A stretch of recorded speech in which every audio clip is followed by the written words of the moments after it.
Ralph Waldo Emerson has a line in Self-Reliance that says, "If you maintain a dead church, I have difficulty in seeing the precise man you are."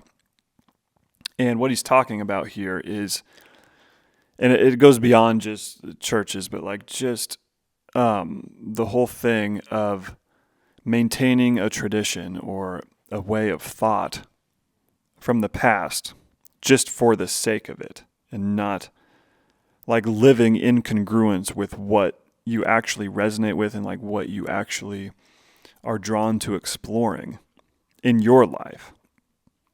And the whole tragedy of maintaining dead institutions that are no longer energetic or resonant in, you say, present day, just for the sake of it, or for like this accumulated fear-based belief of you have to go along with this specific thing or else. And there's a lot of this today in all arenas, and specifically with churches. And I am in no ways like against. I see a lot of value in what churches do, and of course, if you are someone who resonates with the current tradition, and like that's a way to point you towards ultimate truth and community and connection with like-minded people and everything, like that's all amazing. I'm more talking, I don't know. I'm more talking about just like one institutions maybe overall, or like in specific cases where it's like, well, we got to keep why. And it's the whole feeling, I guess, too, of like, why are all the young people leaving? Or like like, why is the church dying? Or why is participation waning? And it's like, it's no mystery. The tragedy is this thing, these traditions, religion and spirituality or whatever, at its core, it should be the most amazing, energetic thing and practice and like awesome thing. It's all there is. And like finding ways to revere and recognize your source and like this experience you're in and everything you're connected to. And it's like, it should be the biggest, most energetic thing.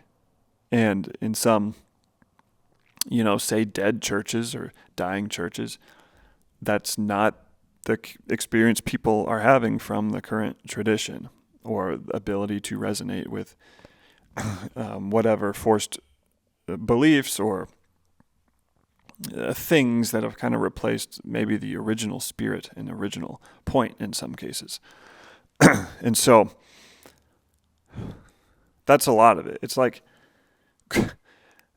transform it and like adapt it to the thing hasn't changed. God is still everything. And whatever, that word is a flame point for people because it is tied to like certain religious dogmas and things, whatever synonym you want to throw in there, consciousness or source, everything. Like it's still the unknown. Like none of that, the energy and amazement of all that and energy we can derive from like revering and being connected to that and having that as an anchor in this experience. Like none of that has changed. So like instead of just like lamenting and like just this grinding against the tide of like, why are people leaving? Like we need more people to know about this dogma and that will save things. It does not seem to be like the best use of energy. Like create new systems and practices and like understandings that are resonant with our modern cultural or scientific understanding and whatever. I don't mean to diminish whatever. I'm not really speaking to that route specifically, but just like you get it, like things that aren't relying on these what feels more like supernatural and things that fall outside of our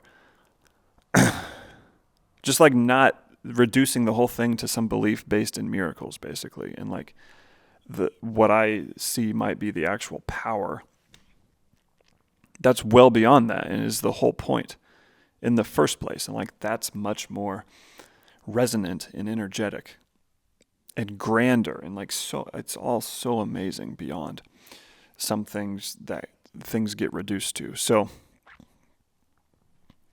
it just seems like keeping a dead institution like that on life support just for the sake of feeling you need to, or like, and not to say it's not, again, the thing itself is the most important thing and is a very, like, is the thing, like revering and connecting to your source. So I'm not saying to diminish that, but just like kind of twisting that and thinking the traditions that have stacked upon that are the thing, and like why are people leaving this, and like we gotta toil to keep that alive. And it's like, why? You shouldn't have to. It's the most amazing thing. Why should that ever have to be like all this toil, all this tumultuous gnashing of teeth? Like, why is this not working, and why are people leaving? Like, why?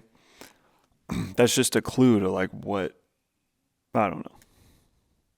We'll tighten up that side of the argument.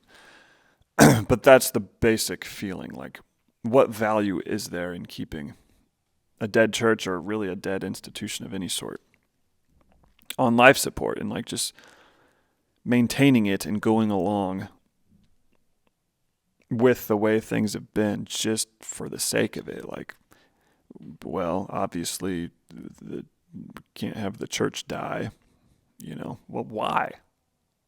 Everything dies in this place, everything comes and goes, and everything moves in these waves of like new understanding and like new traditions that people can get behind. And I think currently, we're in a bit of a vacuum between what I think is coming is an amazing new understanding that is more resonant with,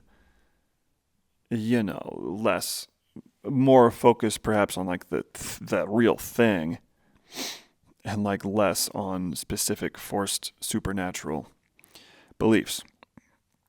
It seems, I think, the internet and in this age of just being able to communicate and share ideas and experiences and everything will really usher that in. But we're kind of in a vacuum in the meantime of understandably reacting and tossing out a lot of the specific beliefs or whatever with the modern world, and like people, I don't know, there's a reaction to that because that has become less resonant at large.